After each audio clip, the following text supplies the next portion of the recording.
watching Let's Chat.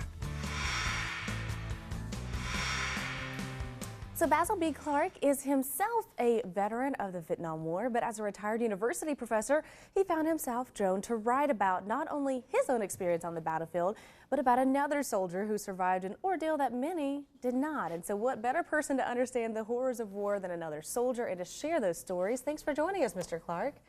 Thank you for having me. Okay, so tell us a little bit about your military history and then what inspired you to write your most recent book. Well, I was in the military for 8.5 years, and I served in Vietnam. I was 14 months with the infantry there, and then I spent another 6 years, most of that time in Germany.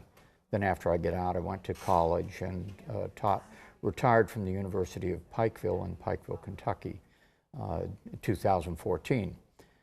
But anyway, let me mention the reason that I'm wearing my hat today. Is, well, I always wear it, but the fact that it's very much a part of the story, because I was at a VA clinic, outpatient clinic in Prestonsburg, Kentucky, and an older gentleman came in accompanied by someone that I figured was his son, later found out that was so, and his hat was identical to mine, except instead of the Vietnam, his said Korea. So we connected over the patch of the 1st Cavalry Division. And he started telling me a little bit about his story. He came to sit next to me because of the hat. And so then we connected later and became friends. And I asked about doing his story, and he didn't want to at first. He said several people had asked about doing his story. There are two things involved. One was what you would call a survivor's guilt. Why should my story be told about surviving a massacre where 41 died and he was one of 5 who survived? Why should his story be told when so many of his friends were lost? Right. And so that was a big issue for him. And then the other was the trust factor. He didn't want it to be a story that he didn't recognize when it became a book. Right.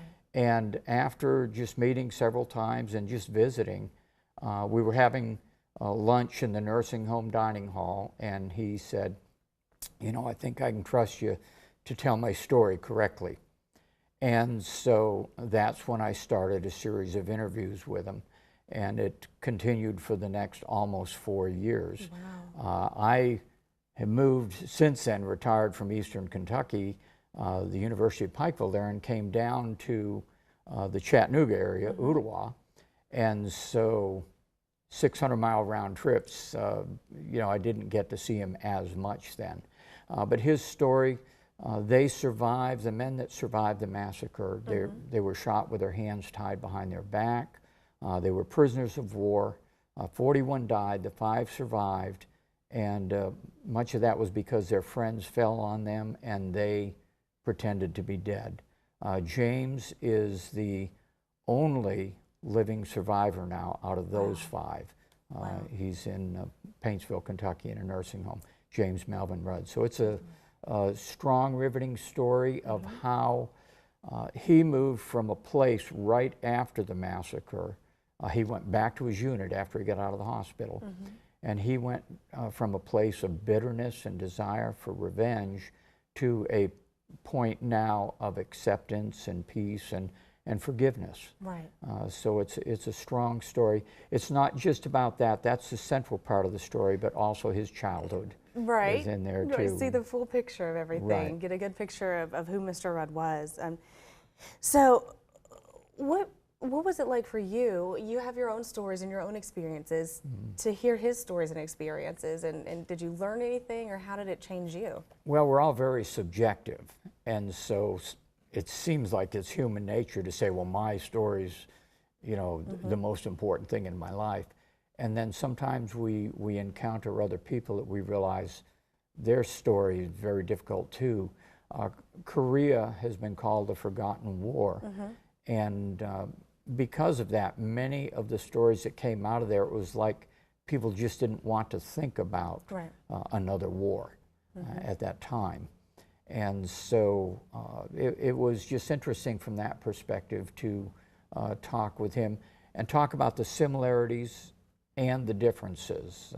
They just had it very difficult over there. So this book for Mr. Rudd is called Massacre at Hill 303. Where can we purchase this book, and where can readers get a copy? Okay, if you want an autograph copy, it's hill303.com. Okay. Then it's also available on Amazon and Kindle and Barnes & Noble. And let me mention, on June 30th, there will be a book signing at Barnes & Noble for the book. Well, perfect. Well, thank you so much for joining us. And you do have a few other books out as well, so go ahead and grab those, pick those up. Mr. Clark, thanks for sharing his story. Thanks for sharing your story with us also. We hope to talk to you again real soon. Make sure you go out and get that book. June 30th is the book signing, right? At Barnes & Noble. Barnes & Noble. Or hill303.com. All right, Yeah. Mr. Clark, thanks for joining us. You guys stick around. We'll be right back.